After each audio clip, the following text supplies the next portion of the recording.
So I'd like to preface this talk today by saying that I'm making fun of myself, and that the example I'm using has actually no juice for me, the label that I was called. And that's why I can do this. If it was a different label, I probably wouldn't be able to do the talk because I'd be too revved up. But this one, honestly, it's all right.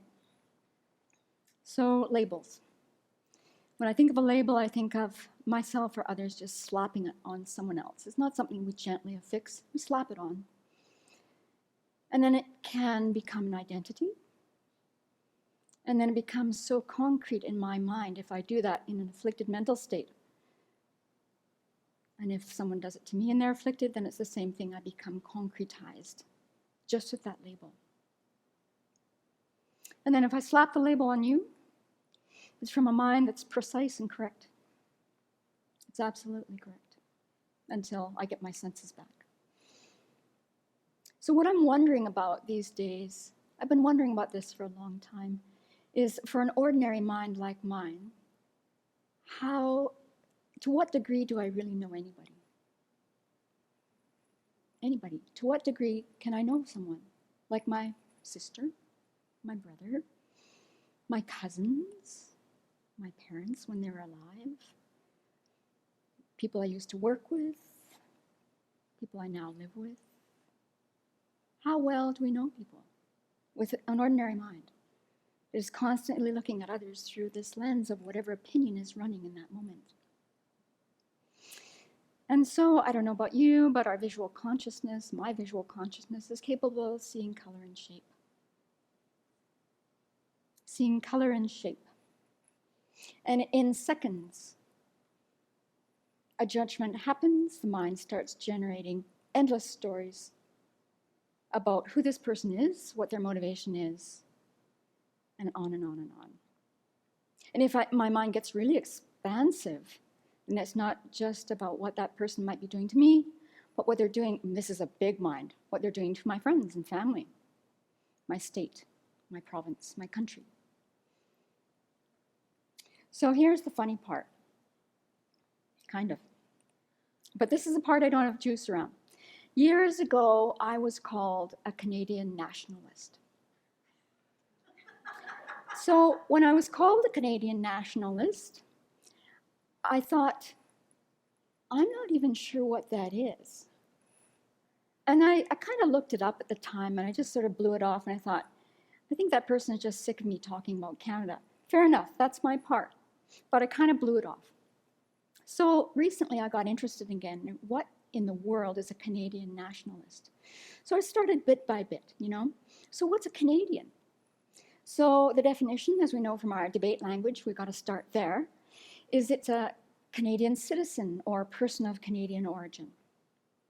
And then there's all kinds of goofy things on the internet, in case you didn't know. Questions like, well, how would you define Canadian culture? So one answer is, and we don't know whose opinion this is, it's just out there. So if you didn't really know, you would just assume that this is what all Canadians think. The culture of Canada embodies the artistic, culinary, literary, humor, musical, political, and social elements that are representative of Canada and Canadians. What does that mean? Canada is often characterized as being very progressive, diverse, and multicultural. So what does Canadian mean to you? They asked one group of students. This is one response, just one. Being Canadian means privilege and opportunity. Margaret Ujeje, a 23-year-old Carleton student from Nigeria, says, being Canadian means you appreciate everything you have. We travel a lot and know how lucky we are. So what is Canada known for? Canada is widely known for its hockey, maple syrup, and brutally cold winters.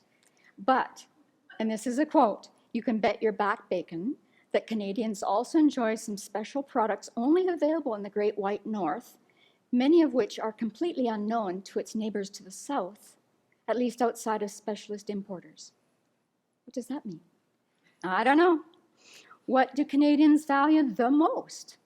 Well, there's no core identity, no mainstream in Canada, but there are shared values, openness, respect, compassion, willingness to work hard to be there for each other, to search for equality and justice. I wonder who thought that. It's a nice idea. It's not true of all. It's a nice idea, though. Something to aspire for, not just for Canadians. What are Canadian beliefs? Oh, this is good. Canadians are known to be some of the most polite, tactful, and peace-loving human beings on the planet. Gets better, wait. In fact, a stereotypical Canadian is depicted as one who apologizes despite not being at fault. To a certain extent, this is true. The society greatly values tolerance, humility, as well as nonviolence. That's out of date. Sorry, not true. This is the best one. What's considered rude in Canada? Lateness of more than 15 minutes. That's considered rude. And an apology or an explanation is expected.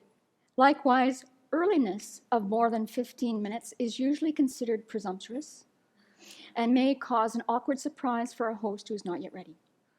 So you can see that, what is a Canadian on the web? It's mostly nam talk and just superstition and big stories. Hardly any of it is like, what? So what about the nationalism part? This is the part I think that's the key here. So what does that mean? So nationalism is an ideology and movement that promotes interest of a particular nation, as in a group of people, especially with the aim of gaining and maintaining the nation's sovereignty, self-governance over its homeland. So a person devoted to nationalism, they're loyal, they're devoted to a nation, especially there's a sense of national consciousness exalting one nation above all others and placing primary emphasis on promotion of its culture and interests as opposed to those of other nations or groups. What's the difference between nationalism and patriotism? This is an interesting one. I don't know, again, if this is true, but this is one person's opinion. Nationalism and patriotism are similar insofar as both words emphasize strong feelings for one's country. However, the two words are not synonymous. Nationalism, while it refers to loyalty and devotion to a nation, tends to imply the placing of that nation above others, a tendency that is not necessarily implicit in patriotism. So here's an example of nationalism in a sentence. The war was caused by nationalism and greed. Nazism's almost epic nationalism appealed to downtrodden Germans still suffering the humiliation of being defeated in World War I.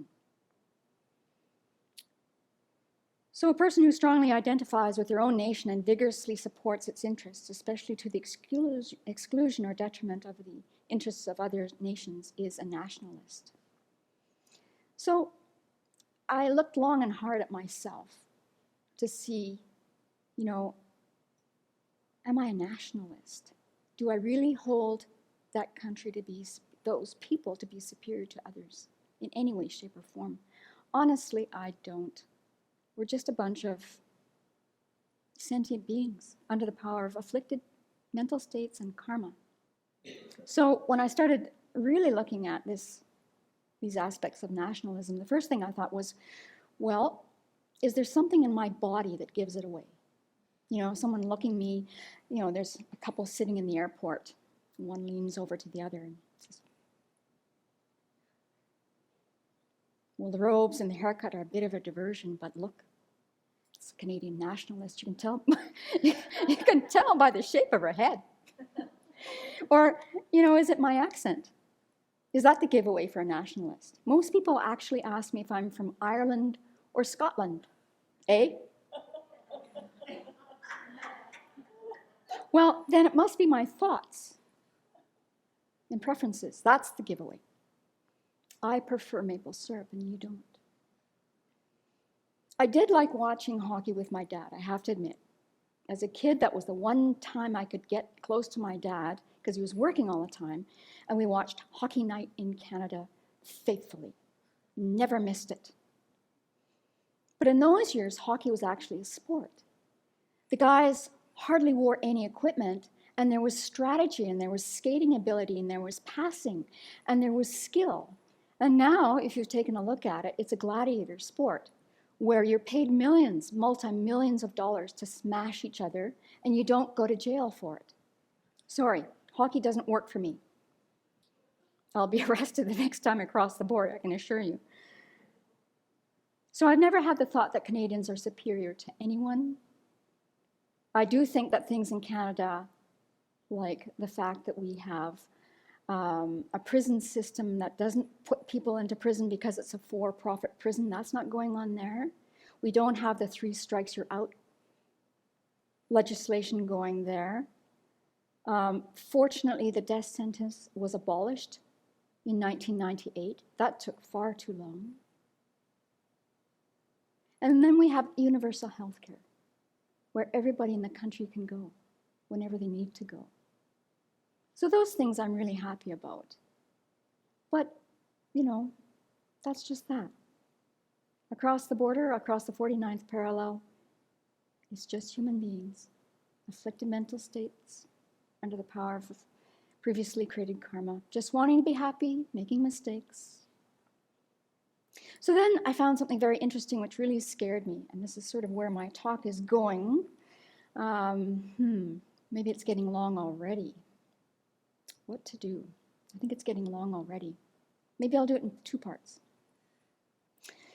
All right, I discovered a party that was formed in Canada in 2017, and it's called the Canadian Nationalist Party. This part is not funny.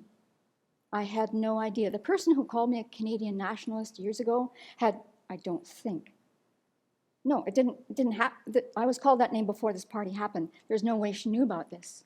So here's the frightening part. So it was founded in June of 2017 by this person, blah, blah, blah. The fundamental purpose is to engage in public affairs by nominating candidates to run in general elections. The political action of this party is directed towards the improvement of social and economic conditions of an ethnocentric Canada, a collective community, and the country of citizens united by a national identity. So these people say we must subsidize and protect the growth of Canadian industries at home and abroad. We must maintain the demographic status of the current European descended majority. Yuck. We must consolidate national decisions under the vested interests of an authority above the democratic system.